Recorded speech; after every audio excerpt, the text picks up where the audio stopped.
Hey everyone! Welcome back to Practice English Anytime. I'm Maya. And I'm Alex. Today we have a very insightful topic. That's right. Today we are going to learn about working as a restaurant server in America. Yes, American restaurant culture is quite different from many other countries, especially when it comes to tipping, customer service, and the pace of work. And this is another listening practice episode. You will hear Maya describe her experience working as a server while Alex asks questions and explains vocabulary. This is a fantastic way to understand American workplace culture and practice listening to natural, flowing English. We will cover starting a shift, taking orders, handling the rush, dealing with difficult situations, and understanding the tipping system. We will also stop from time to time to explain important vocabulary. So don't worry if you are a beginner. We always speak slowly and clearly. Just relax and enjoy the story. But before we start, we have a small question for you. Listen carefully to the story and try to find the answer. Here is today's question. In America, restaurant servers earn most of their income from a specific source, not just their hourly wage. What is this source called? The answer is in the story. If you find it, please write it in the comments below. Writing your answer in English is great practice, so please try. All right, are you ready? Let's begin the story. So Maya, you worked as a server in America for 2 years. Can you tell us about a typical shift? Of course, I worked at a mid-size restaurant in Chicago. We served American classics, burgers, steaks, pasta, that sort of thing. Mid-size, not a small cafe, but not a huge chain either. Exactly. Mid-size means medium in scale, bigger than a small local diner, but smaller than a massive chain restaurant. We had about 20 tables. And what time would you arrive for a shift? I usually worked the dinner shift, so I would clock in around 4 in the afternoon, even though the restaurant didn't open until 5. Clock in, officially register the start of your working time? Yes. To clock in means to record the official start of your shift, usually using a time clock or a computer system. It tracks exactly when your paid hours begin. And what would you do in that hour before opening?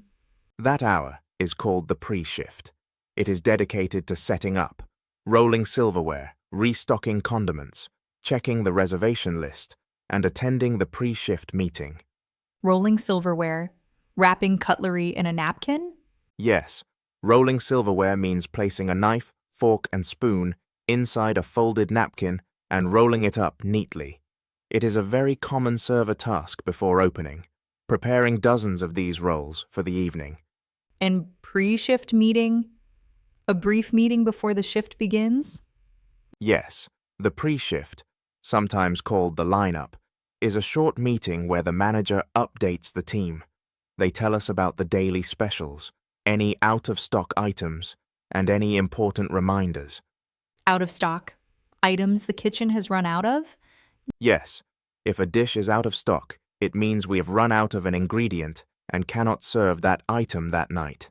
The manager always tells us so we don't promise something we can't deliver. Makes sense. And do you have to memorize the specials? Absolutely. We are expected to describe each special in detail. The ingredients, the preparation, even pairing suggestions. Guests often ask detailed questions, so you have to know your menu thoroughly. Thoroughly, completely, and in great detail? Yes, to know something thoroughly means to understand it completely, leaving nothing out. A good server knows the menu thoroughly. Ingredients, allergens, preparation methods, everything. And then the restaurant opens? Yes, at 5 o'clock sharp, the doors open and the first guests are seated. Sharp? Exactly at that time? Precisely?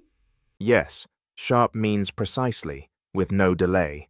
5 o'clock sharp means exactly 5, not a minute later. Let's stop here for a moment. Great start. Let's look at some important words we just heard. First word, mid-size, medium in scale, not small, not huge. Second word, to clock in, to officially register the start of your working shift. Third word, pre-shift. The period of time before a shift officially begins, used for setting up. Fourth word, to roll silverware, to wrap cutlery neatly inside a folded napkin. Fifth word, lineup.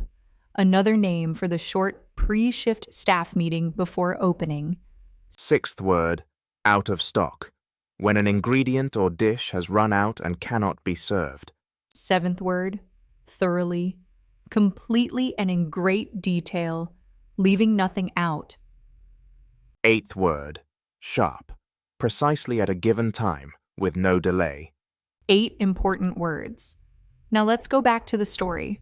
The restaurant has opened. So the doors open. What happens then?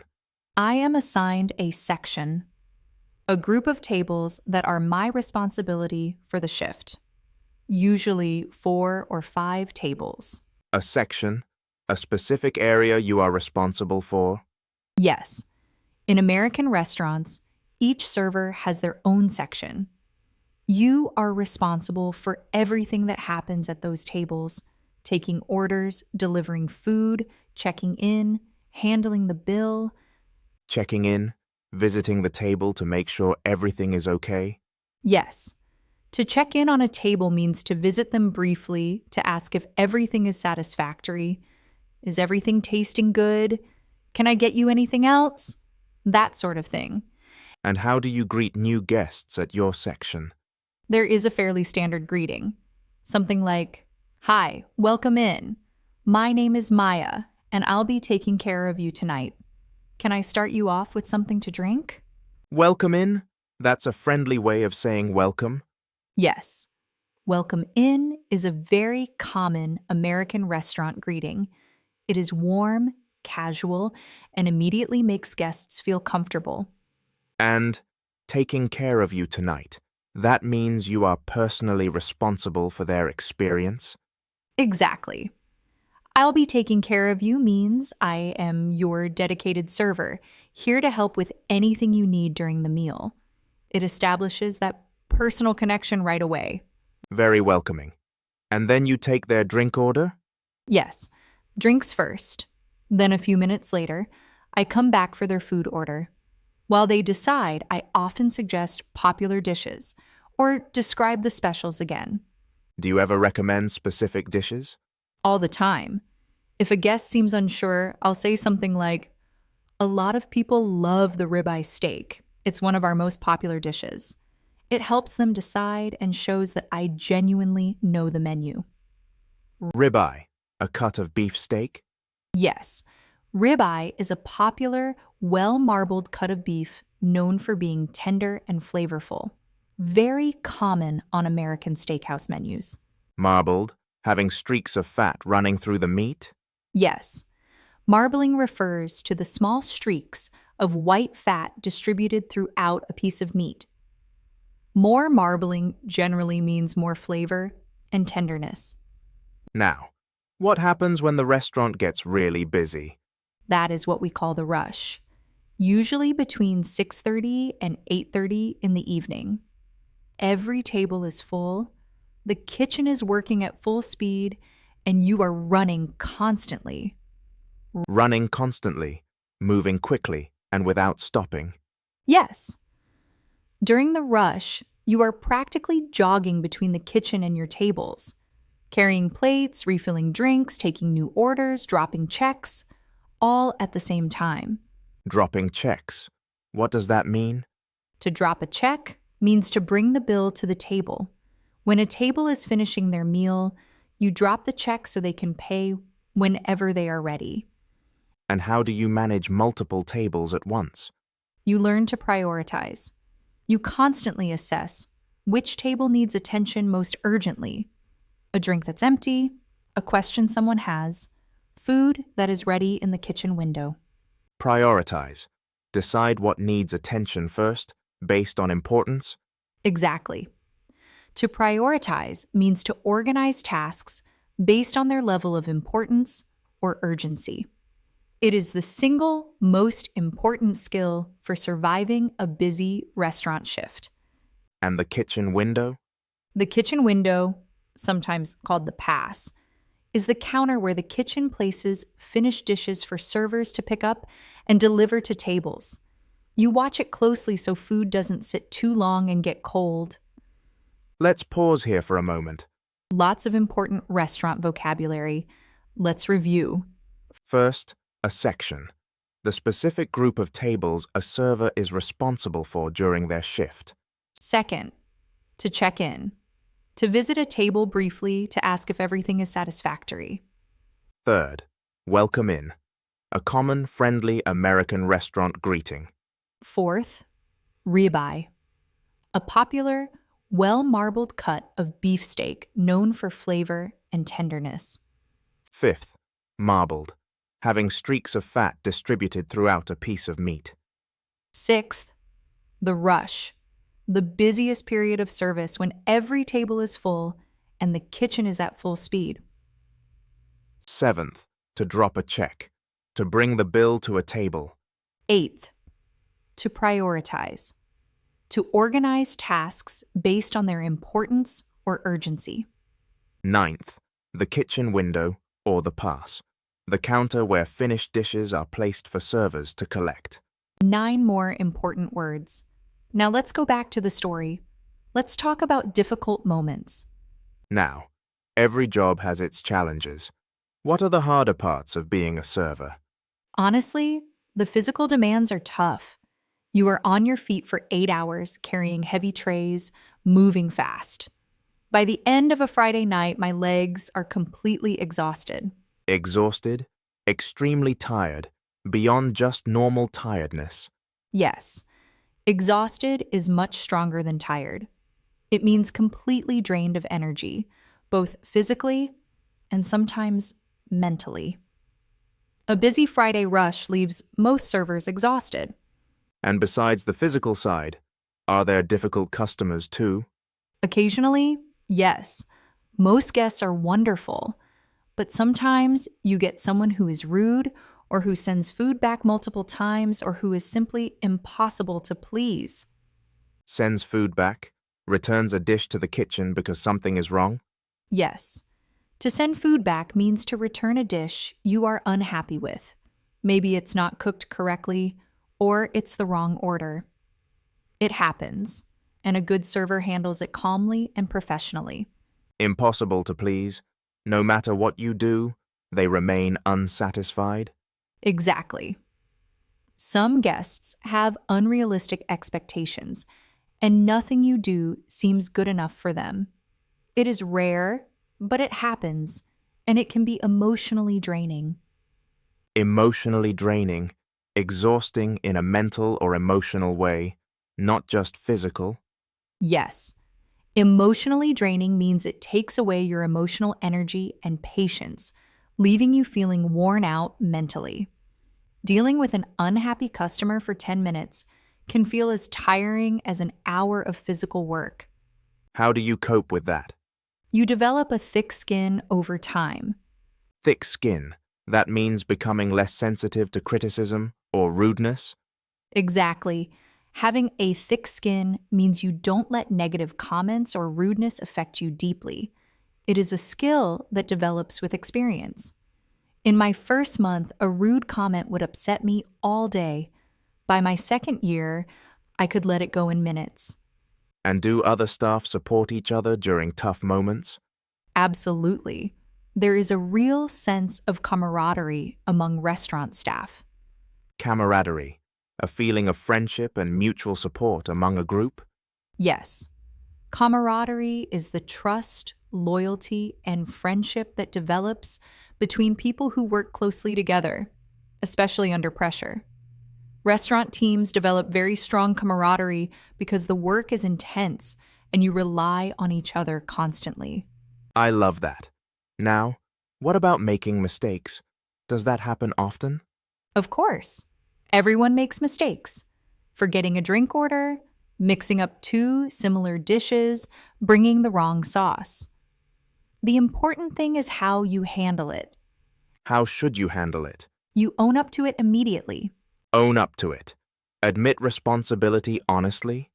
Yes.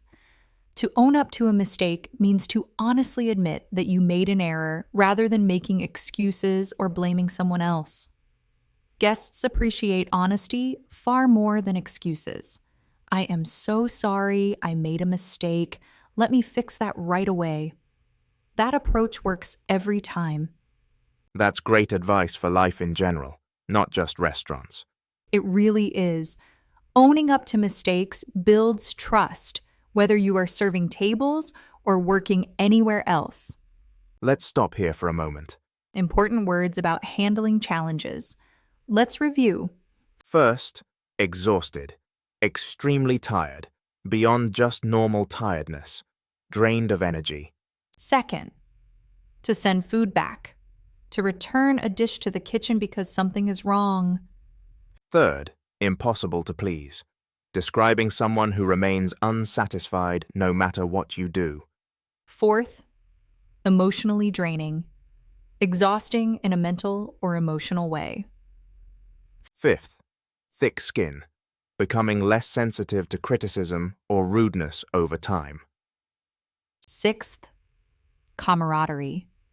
A feeling of friendship and mutual support among a group, especially under pressure.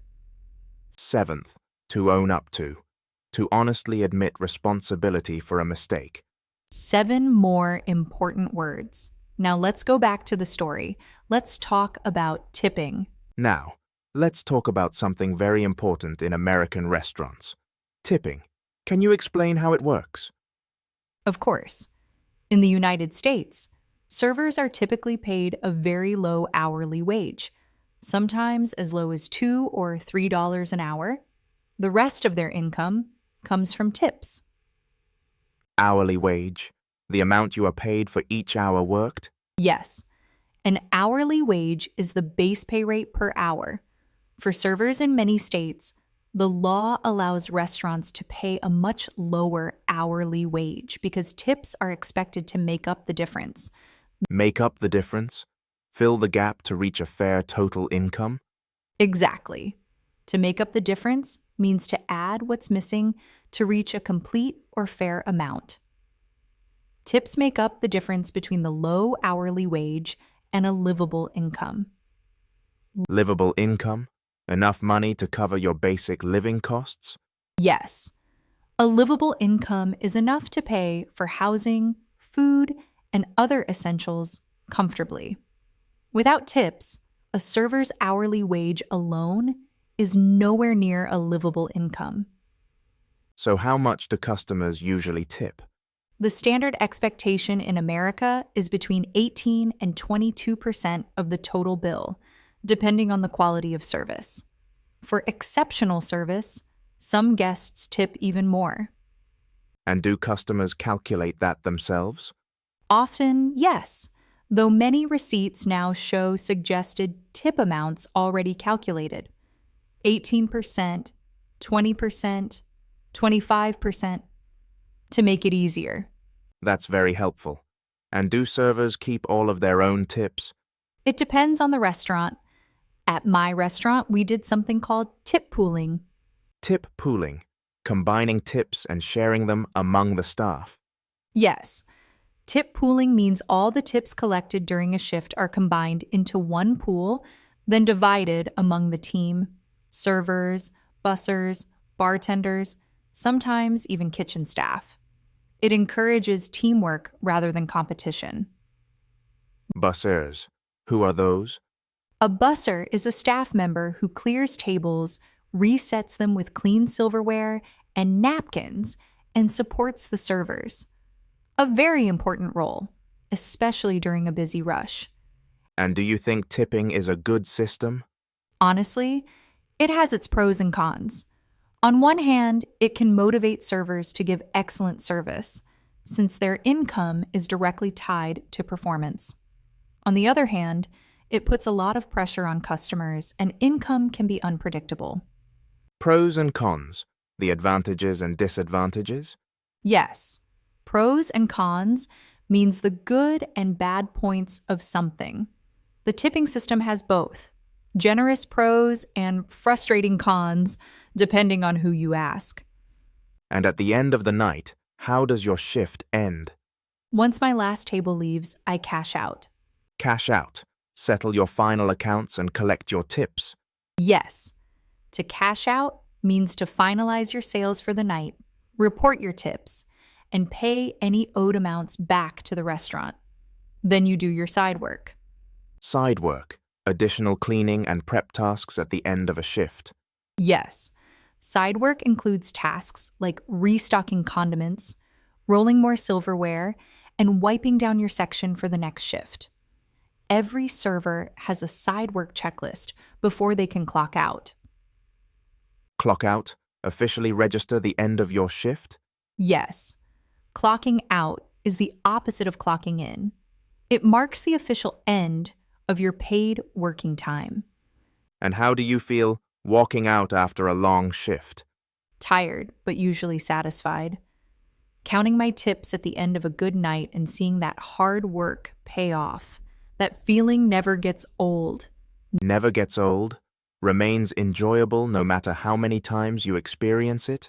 Exactly. When something never gets old, it means you continue to enjoy or appreciate it, even after experiencing it many times. And that's the end of today's listening practice story. What an insightful look into the life of an American restaurant server. We learned about pre-shift preparation, taking orders, surviving the rush, handling difficult moments, and the entire tipping system. And we picked up so much practical workplace English vocabulary along the way. Let's do a final review of 10 keywords from today. First, to clock in, to officially register the start of your shift. Second, a section. The group of tables a server is responsible for. Third, the rush, the busiest period of service in a restaurant. Fourth, to prioritize, to organize tasks based on importance or urgency.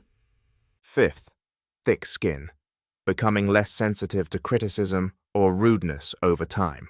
Sixth, camaraderie, a feeling of friendship and mutual support among a team. Seventh, to own up to honestly admit responsibility for a mistake. Eighth, hourly wage, the base pay rate per hour worked.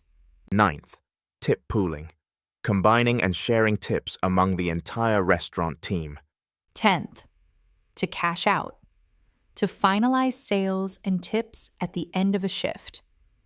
10 key words.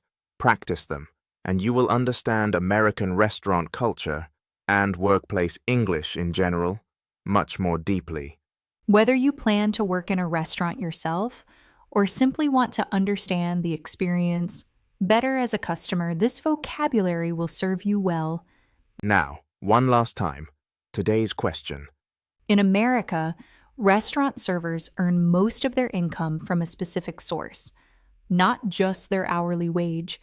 What is the source called? Did you find the answer in the story? Write it in the comments below. And if you enjoyed today's video, please like and subscribe to our channel. We upload new videos every week with slow, clear English for beginners. Thank you so much for watching Practice English Anytime. Keep practicing, keep speaking, and never be afraid to make mistakes. Mistakes are how we learn. See you in the next video. Bye, everyone.